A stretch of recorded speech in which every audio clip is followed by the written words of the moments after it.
हमसे कागज बना दी, हमसे भैया कोई पूछताछ हमसे कहीं नत्ते बना, हम कहने का करीबा 12 लाख करोड़न खमान लड़का चला गवा, तुम बेल्ट देते हो तो काहे मरत है मान लड़का।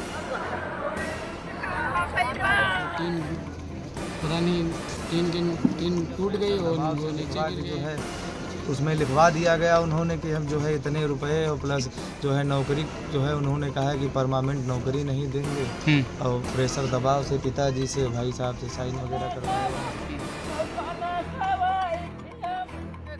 परिवार के साथ जो है एक धोखाधड़ी का मरा है। ये एक जो है 80 कैटेगरी के चमार बिरादरी का लड़का है। इस वजह से एक छोटा सा कागज तहसीलदार महोदय के हाथों से थमा दिया गया है और ये कागज आप देख रहे हैं, इसको थमा दिया गया है। इसमें जो बात लिखी गई है ये एक षड्यंत्र पूर्वक लिखी गई है। इस षड्यंत्र को मैं भी समझ रहा हूँ, वकील साहब भी समझ रहे हैं। अगर सरकार और मिल प्रशासन वास्तविक रूप से इस पीड़ित परिवार के साथ है तो मैं चाह रहा हूँ कि कल इनको 12 लाख का मुआवजा दिला करके, नगद दिला करके दिखाएं और 2 लोगों को नौकरी दिला करके दिखाएं। अगर काम कर रहे थे, टीना की छावनी कर रहे थे और विदाउट सेफ्टी बेल्ट के काम कर रहे थे तो खाना खाने के लिए आ रहे तो टीना जो है टूटी हुई थी। अगर सेफ्टी बेल्ट होती तो कोई दिक्कत नहीं होती, सेफ्टी बेल्ट थी नहीं और टीना टूटी, नीचे गिरे, तुरंत ऑन द स्पॉट मृत्यु हो गई। कहाँ पे काम कर रहे थे? ये अवध शुगर मिल जो है डिस्टिलरी यूनिट है इसका। कहाँ पे है? ये सुरजीपारा रोड पे। अच्छा अच्छा जी। प्रशासन से आपकी मांग वांग कुछ रखी है या मतलब अभी तक क्या हुआ है? प्रशासनिक कोई अधिकारी आए थे आपके पास? अधिकारी आए थे, मुआवजे के लिए कहा था उन्होंने, तो उस पे जो है क्या आपकी मांगे क्या थी? मांगे तो हमारी थी लेकिन वो मांगे पूरी का प्रेशर दबाव से लिखवा के जो है उसमें लिखवा दिया गया उन्होंने कि हम जो है इतने रुपए और प्लस जो है नौकरी जो है उन्होंने कहा है कि परमानेंट नौकरी नहीं देंगे और प्रेशर दबाव से पिताजी से भाई साहब से साइन वगैरह करवाए गए।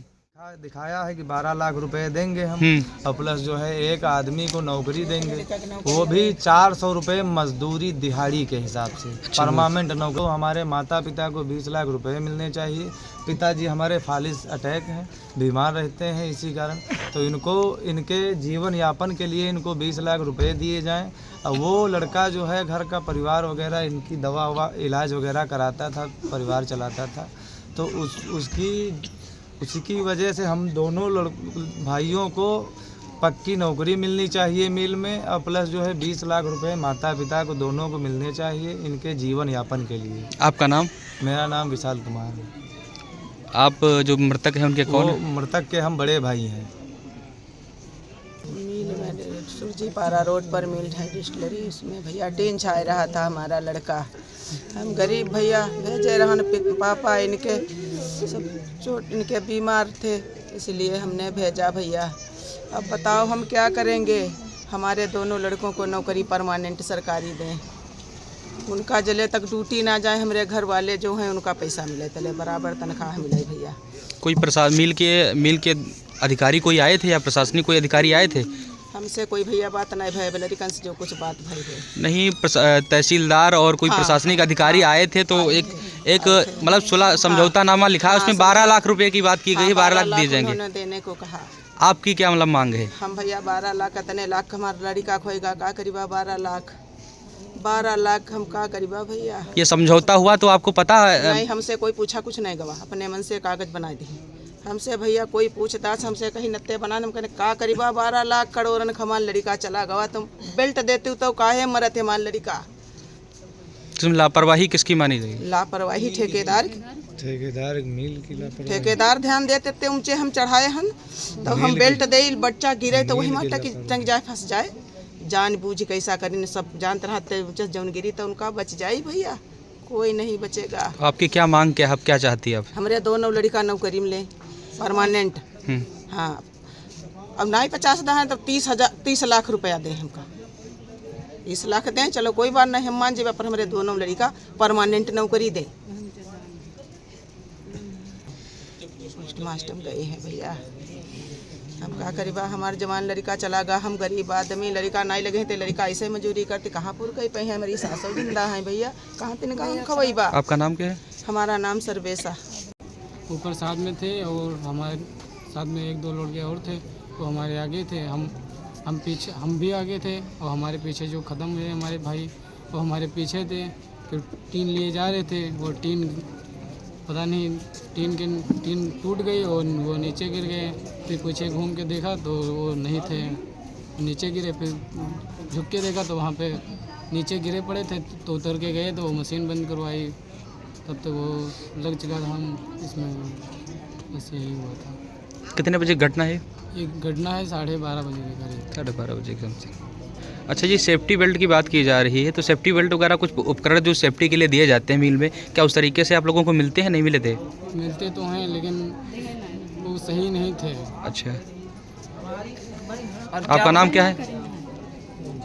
आपका नाम क्या है? मेरा नाम जितेंद्र है। आप मृतक के कौन है?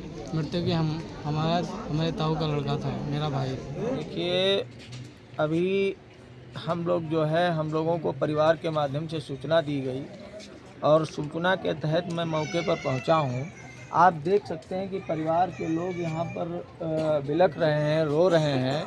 घटना बहुत निंदनीय है और जो भी है ये कुदरत का कहर है या मिल प्रशासन की कमियां हैं या ठेकेदार की खामियां हैं। इन चीज़ों को पुलिस जांच के तहत सिद्ध किया जाएगा। हमारे साथ सदर तहसील अध्यक्ष अनुपम गौतम जी हैं, जिनके तहसील की घटना है, और अश्विनी शर्मा जी हैं लहरपुर तहसील अध्यक्ष। मैं विनोद भारती जिला प्रवक्ता भीम आर्मी। मैंने परिवार के लोगों से बातचीत की है कि जो मृतक लड़का है उसके पिताजी भी मिल में काम करते थे।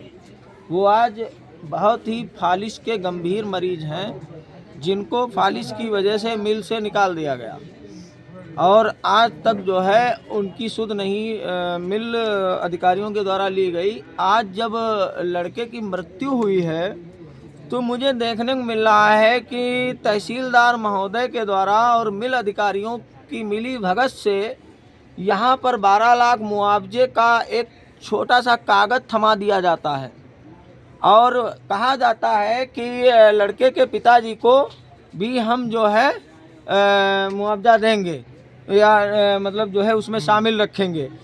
तो ये सरासर जो है पीड़ित परिवार के साथ जो है एक धोखाधड़ी का मामला है।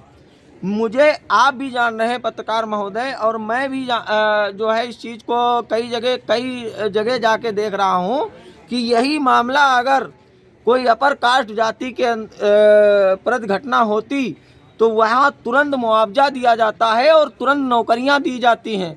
लेकिन जहाँ कहीं कोई दलित या कोई मुस्लिम या कोई पिछड़े वर्ग के साथ कोई ऐसी घटना होती है, आज ये जो लड़का मरा है ये एक जो है 80 कैटेगरी के चमार बिरादरी का लड़का है। इस वजह से एक छोटा सा कागज़ तहसीलदार महोदय के हाथों से थमा दिया गया है और ये कागज़ आप देख रहे हैं, इसको थमा दिया गया है। इसमें जो बात लिखी गई है ये एक षड्यंत्र पूर्वक लिखी गई है। इस षड्यंत्र को मैं भी समझ रहा हूँ, वकील साहब भी समझ रहे हैं।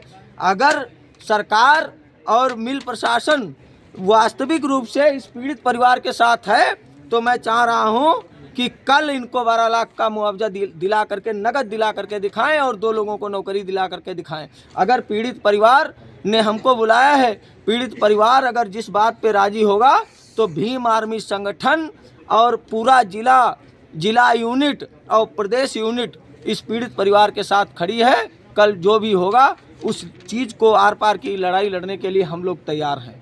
लेकिन पीड़ित परिवार अगर कहेगा तो, जैसे ही हम लोगों को बुलाया गया है पीड़ित परिवार के कहने पर आए हैं। पीड़ित परिवार ने कहा कि हम लोगों को यहाँ डराया धमकाया गया है और हम लोगों को डरा धमका करके ये सारी चीज़ें लिखाई गई हैं। ठीक है, मैं मानता हूँ आपने लिखवा लिया। इसमें आप देख सकते हैं वकील साहब, ये तहसीलदार महोदय के साइन हैं और ये किसके हैं? साइन है, हस्ताक्षर, कई लोगों के इसमें जो है हस्ताक्षर हैं, जिसमें 12 लाख रुपए मुआवजे की बात की गई है और ठेकेदारी में 400 रुपये पर। ठेकेदारी में कौन सी नौकरी मिलती है भाई? ठेकेदारी कोई नौकरी होती है? ये कोई पक्की नौकरी होती है? ये पीड़ित परिवार को बेवकूफ़ बनाने की बात की गई है प्रशासन के द्वारा और मैं इस बेवकूफ़ी पे प्रशासन पर हंसी आ रही है। हमको प्रशासन पे इसलिए हंसी आ रही है कि प्रशासन मेरे समाज को समझते क्या हैं ये लोग। मैं इस बात को कतई बर्दाश्त करने वाला नहीं हूँ।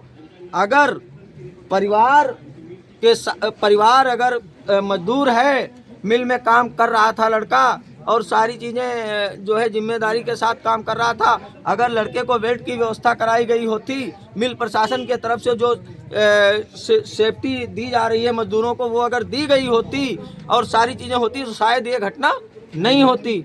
लेकिन जिस प्रकार से जो लड़का अभी उस लड़के के साथ में काम कर रहा था, आपने उसको भी सुना है, जितेंद्र नाम का लड़का है, उसने भी बताया है सारी चीज़ें। ये सरासर जो है जिला प्रशासन और मिल प्रशासन की तरफ मिली भगत से ये कोरा मतलब लिख पढ़ करके ये कागज़ थमा दिया गया है। लेकिन पीड़ित परिवार इसमें कतई राजी नहीं है। आप जो है लड़के की मां को भी, आप एक चीज़ हमको ये बताइए कि जो भी सारी चीज़ें थी, लड़के के भाई को मिल लिया गया, पिताजी उनके फालिज के मरीज हैं, और लड़के की मां को कोई मिला? कोई प्रशासनिक अधिकारी मिलने आया? किसी ने उनसे नहीं पूछा। वो उनकी कोख का एक मतलब जो है टुकड़ा मरा है, कोई प्रशासनिक अधिकारी लड़के की मां को मिलने नहीं आया, किसी ने सुध नहीं ली। लड़के के भाई को मिल लिए और उनको डरा धमका करके ये सारे कागज खानापूर्ति कर लिए गए। ये भीम आर्मी कतई बर्दाश्त नहीं करेगी। अगर मुआवजे की मांग को कल ही पूरा नहीं किया गया, जैसा कि पीड़ित परिवार की मांग है, जैसा कि लड़के की मां की मांग है, तो भीम आर्मी आंदोलन करने के लिए बाध्य होगी। ये प्रशासन कान खोल के सुन ले, मैं कह रहा हूँ।